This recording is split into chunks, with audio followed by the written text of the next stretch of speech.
triplex villas at Kollur, APR Projects. ఇప్పుడు శ్యామల గారు ఒక మాట అన్నారు మీ హస్బెండ్ గురించి కూడా 300 ఎకరాలని 30 ఎకరాలకు చేసేసారు అంటే ఒకానొక కాదండి, టైంలో మా అని విన్నాను మామగారిది నేను. 600 ఎకరాలు ఆసామండి. మీ మామగారు మా మామగారు, మా ఆయనకి 130 120 ఎకరాలు వచ్చింది. తర్వాత ఆయనకు ఉద్యోగం లేదు, కాస్మోపాలిటన్ క్లబ్లో ఉండేవారు. అప్పుడు ఇంకా నాకు పెళ్ళి అవ్వలేదు. అక్కడే ఉంటూ అక్కడే తింటూ చక్కగా కార్డ్స్ ఆడుకుంటూ మొత్తం చాలా వరకు ఖర్చు అయిపోయింది. తర్వాత నేను ఎంటర్ అయ్యి నేను లవ్ చేసి పెళ్లి చేసుకున్నాను ఆయన్ని. ఆయన్ని. ఉమ్. బాగుంటారు ఆయన, చాలా మంచి మనిషి.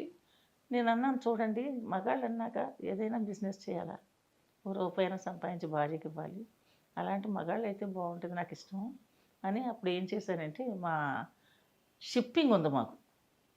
అసలు మా ఆయన చేత బిజినెస్ పెట్టించింది చనిపోయారండి ఏఎస్ చౌదరి గారిని, ఆయన పెట్టించారు మా ఆయనకి.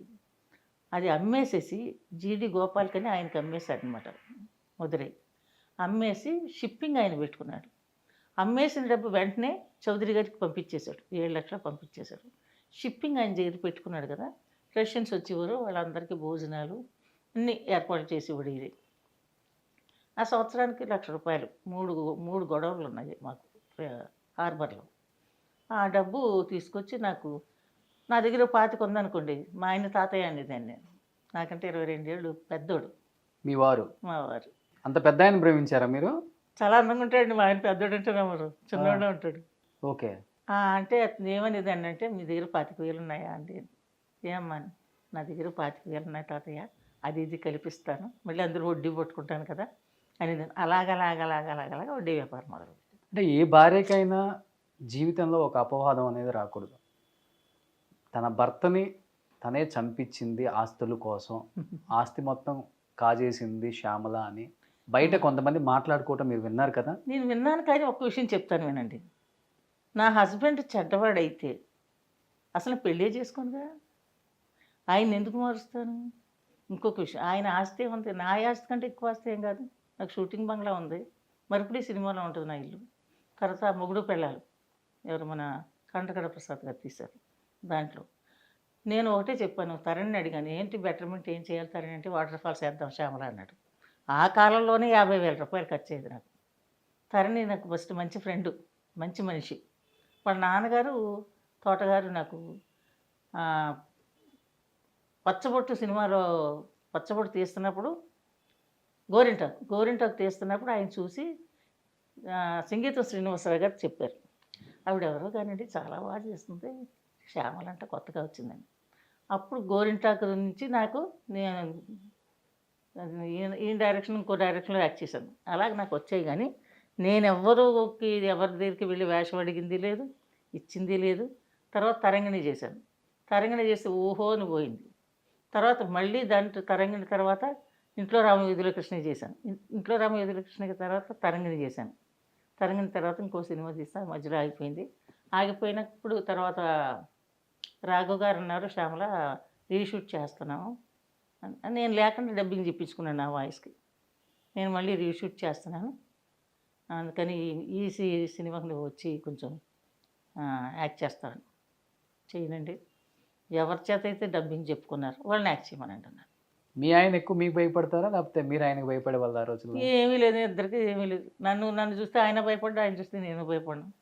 నన్ను ఏమన్నా తిట్టారనుకోండి, ఒకటే తిడతారు, పోరంబోకు. పోరంబోకు అంటే వచ్చండి, పోరంబోకు, ఇది ఒక్కటే డైలాగ్ ఆయనకు వచ్చిన డైలాగ్. ఏమయ్యా ఏం పోరంబోకు అంటే, నిన్ను కాదలే తల్లి అనేవాడు. అంతే, ఎప్పుడు నేను మా ఆయన తిట్టింది. కానీ ఇంకోటి ఏంటంటే, మా ఆయన భోజనం దగ్గర నేను ఎక్కువ ఇంట్రెస్ట్ తీసుకుంది. కానీ ఆయన ఎంత అన్నం తింటాడు, 2 చపాతీ, కోడి చేసి ఇచ్చేస్తాను, తినేస్తాడు. తర్వాత ఆయన చాలా మంచిగా మార్చాను, పెద్ద బిజినెస్ మ్యాన్ చేశాను. తర్వాత ఆయన చనిపోయారు. కానీ ఆ చావు వెనకాల ఎవరున్నారో కూడా నాకు తెలుసు. వాళ్ళని వదలలేదు నేను. 18 ఏళ్ళు జైలుకి పంపించాను, ఫైట్ చేశాను. అన్నింటిలో ఫైటింగే, మా ఆయన విషయంలోనూ ఫైటింగే, ఆస్తి విషయంలోనూ ఫైటింగే. మా బావ పిల్లలు ఏం చేశారంటే ఫోర్జరీ చేశారు.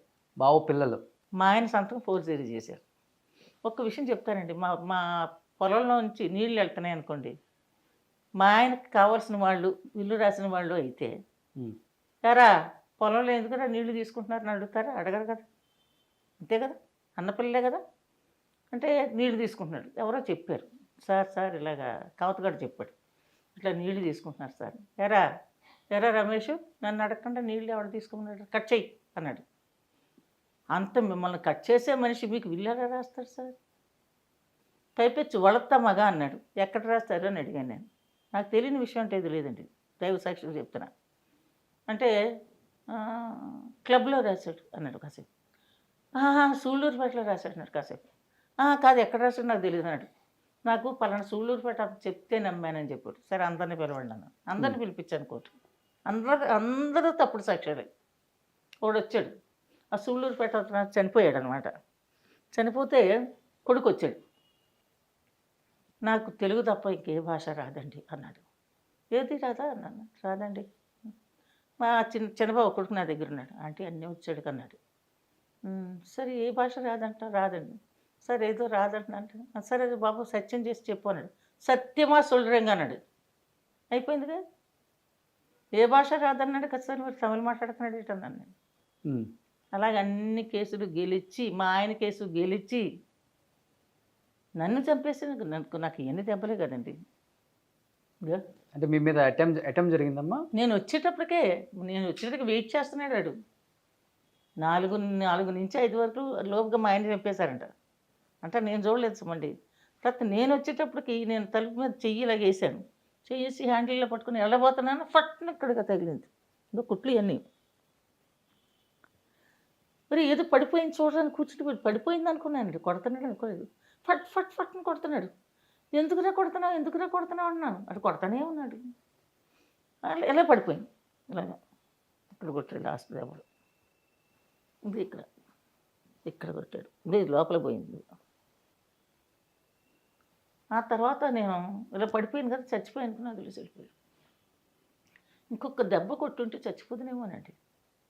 దేవుడు ఎందుకు కాపాడాడు తెలియదు. మీరు నమ్మరు, ఎంతమంది ప్రాణాలు కాపాడాను రోడ్ల మీద పడిపోయిన వాళ్ళని తీసుకెళ్ళి హాస్పిటల్లో జాయిన్ చేసి. నేను బెంగళూరు షూటింగ్కి వెళ్ళానండి. నాగార్జున, రమ్యాకృష్ణ. వచ్చేటప్పుడు 2 టైము పడిపోయినాడు రోడ్డు మీద. తీసుకెళ్ళి హాస్పిటల్లో జాయిన్ చేశాను. మామూలుగా గవర్నమెంట్ ప్రైవేట్ హాస్పిటల్లో. మీ మీద కేసు వద్దామా అన్నాడు. అప్పుడు మా ఆయన బతుకున్నాడు. అయితే నేను చూసుకుంటాను, ట్రీట్మెంట్ చేయండి అన్నాడు. నిజంగా అతను తాగి ఉన్నాడో నాకు తెలియదు. హాస్పిటల్లో జాయిన్ చేశాను. వాళ్ళ ఇంటికి ఫోన్ చేశాను. అంటే ఫోన్ నెంబర్లు ఉన్నాయి.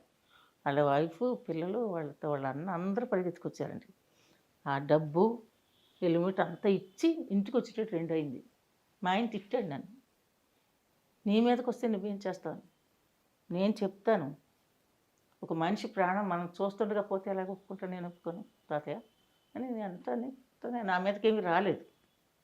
అందరూ నాకు ఫోన్ చేసి చాలామందికి చేశాను అట్టటి పనులు. అంటే ఎవరో తెలియని వాళ్ళే రోడ్డు మీద ప్రాణాపాయంతో ఉంటే హాస్పిటల్కి తీసుకెళ్ళి ట్రీట్మెంట్ ఇప్పించిన శ్యామల గారు తన భర్తని తన కళ్ళ ముందే నరికి చంపినప్పుడు ఏంటమ్మా మీ ఫీలింగ్ ఏంటి అసలుకి?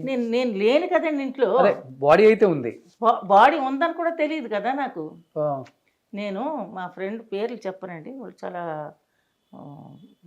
రిచ్ పీపుల్స్ నాకు ఫ్రెండ్స్. సినిమా వల్ల కాదండి, బయట మనుషులు. నేను కార్డ్స్ ఆడుకునేదాన్ని. సినిమాలు మానేశాక కార్డ్స్ ఆడుకునేదాన్ని. కార్డ్స్ ఆడుకుంటే వాళ్ళ ఇంటికి వెళ్ళాను, వచ్చాను. నన్ను KVR bus service Nirmalamma drop చేసింది ఒళ్ళూరుకోవటం దగ్గర. అక్కడ ఆటో ఎక్కాను. అయ్యని అడిగి 6 రూపాయలు ఎవరా అని వెళ్ళానండి. ఎత్తి అని చెప్పి అయ్యని అడిగి 6 రూపాయలు ఇవ్వు చిల్లరా అని చెప్పి వెళ్ళేటప్పటికి ఇక్కడ తగిలింది. ఇలా కూర్చున్నాను. ఇంకంటే వాడు ఉన్నాడని కానీ వాడు చంపాడు నాకు తెలియదు అసలు. ఏ విషయం నాకు తెలియదు. నేను ఉంటే కదండి ఇంట్లో. వాడు 4 నుంచి 5 లోపుగా చంపేసి నా గురించి వెయిట్ చేస్తున్నాడు. తర్వాత వాడని చెప్పినాక వాళ్ళ ఇంటికి వెళ్తే అమ్మ ఉన్నారా, చచ్చిపోయారా అని అడిగాడు. అంటే చచ్చిపోతే కూడా ఉండేది కాదండి, కేసు ఉండేది కాదు. తప్పించుకునేవాడు. దేవుడు నాకు ఆయుష్ ఇచ్చాడు, దేనికి ఇచ్చాడండి? న్యాయాన్ని జయించడానికి గురించే కదా. దానికి ఫైట్ చేశాను. మా పొలం గురించి ఫైట్ చేశాను. అది అమ్మేశాను. మా చిన్నబాబు కొడుకు మా ఆయన నాకు పసుపు కుంకాల కింద ఇచ్చిన 2.5 ఎకరాలు వాడికి రాసిచ్చాను. ఎందుకు రాసిచ్చానంటే నాకు ఒక 3 లక్షల రూపాయలు అప్పిచ్చాడండి. ఆ కృతజ్ఞతగా ఆ 2.5 ఎకరాలు వాడికి ఇచ్చేసి పైపెచ్చి ఇంకొక 5 ఎకరాలు మా ఆయన ఆస్తి వాడి పేరుని రాసేసి ఇచ్చేసాను. కొబ్బరి తోట మొత్తం కొట్టించేసుకున్నాడు వాడు. కానీ ఇప్పటికీ మా బావ పిల్లలు దాన్ని ఎంజాయ్ చేస్తున్నారండి.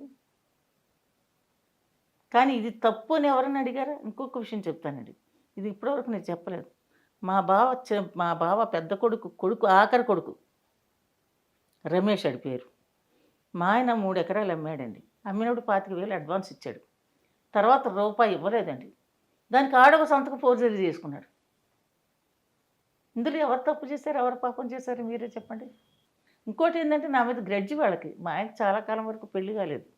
పెళ్లి కాకపోతే ఆస్తికి వారసులు వాళ్ళే కదండి. నన్ను ఎప్పుడు పెళ్లి చేసుకున్నాడని తెలిసినాక వాళ్ళ గుండెలో రాయి పడిపోయింది. నేను ఒకసారి ఏదో అన్నాను, రే నాను ఒప్పాటి కడి ఎదురా పొండాటి అంటే నేను మొండను కాదు గోవింద బాబుకి భార్యని మెడబెట్టు బయటికి గెంటేస్తాను ఎదవా అన్న. అవన్నీ మనసులో పెట్టుకున్నానండి.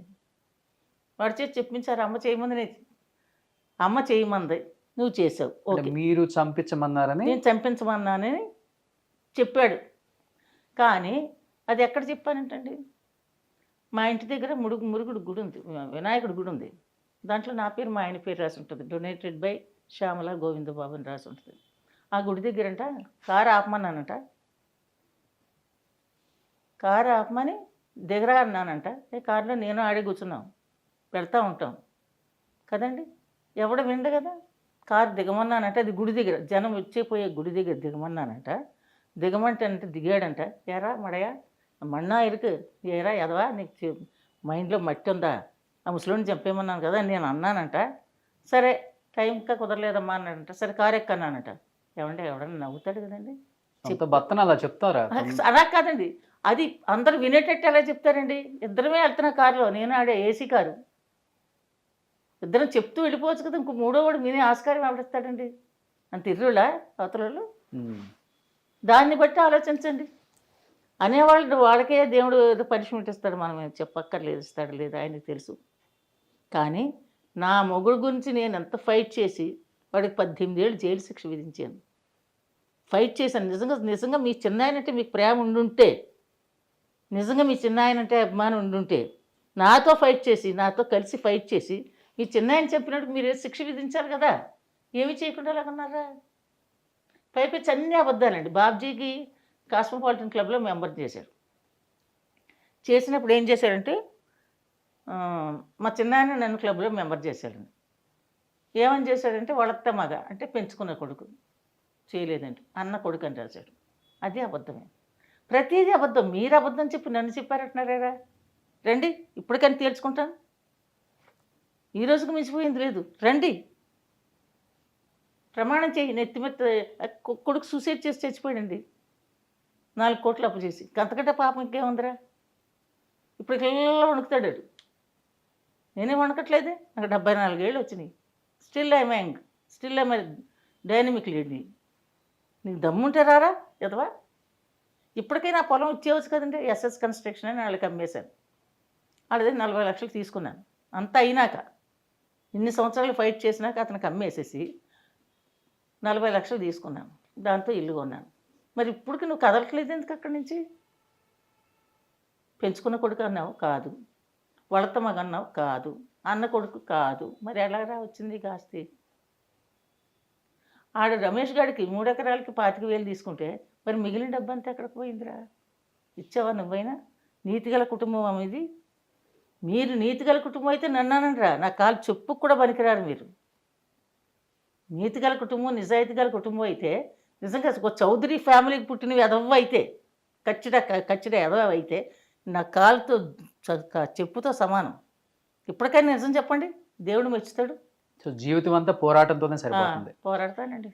అయిపోయిందా పోరాటం? ఇంకా పోరాడుతూనే ఉన్నారా? లేదు, లేదు.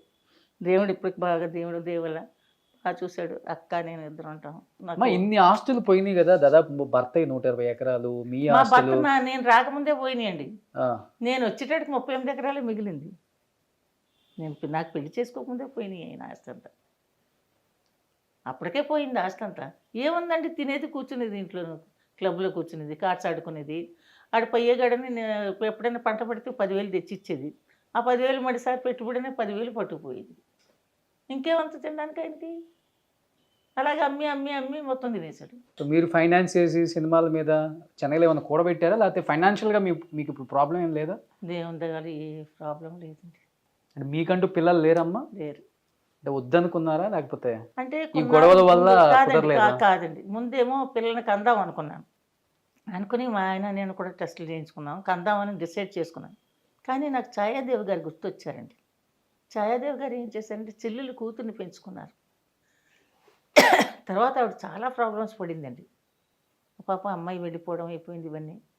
నేను చిన్నప్పుడే తీసుకొచ్చేసాను కదా, అమ్మ నీలక అమ్మ మిరపపాయ అనేది నా కూతురు. దీన్ని వదిలేసి నేను మళ్ళీ కంటే ఇదేమైపోద్ది? ఆ ప్రేమ వల్ల నేను పిల్లల్ని కనుక్కోలేదండి. ఎలా ఇప్పుడు పెంచుకున్న కూతురు బాగానే చూసుకుంటారా మిమ్మల్ని? అయ్య బాబాయ్, నా కూతురు బంగారం అండి. అమ్మా ఇంట్లోనే మీకు నోరు కుదరక ఉన్నట్టుగా మాట్లాడి అన్నీ పీకల్లాగా తెచ్చుకున్నారు, చివరాఖరికి మిమ్మల్ని కూడా చంపడానికి సిద్ధమయ్యే వరకు వచ్చింది. దేవుడి దయ వల్ల బతికి బయటపడ్డారు. కాదండి, ఎందుకంటే నన్ను చంపేస్తే ఇంకెవడ ఫైట్ చేసేవాడు ఎవడున్నాడండి? నేనున్నాను కనుక ఫైట్ చేసేవాడికి పనిష్మెంట్ ఇప్పించాను నేను. ఇలా కూర్చునేవాడండి కోర్టులో అనేవాడు. పోరాయా అనుకుని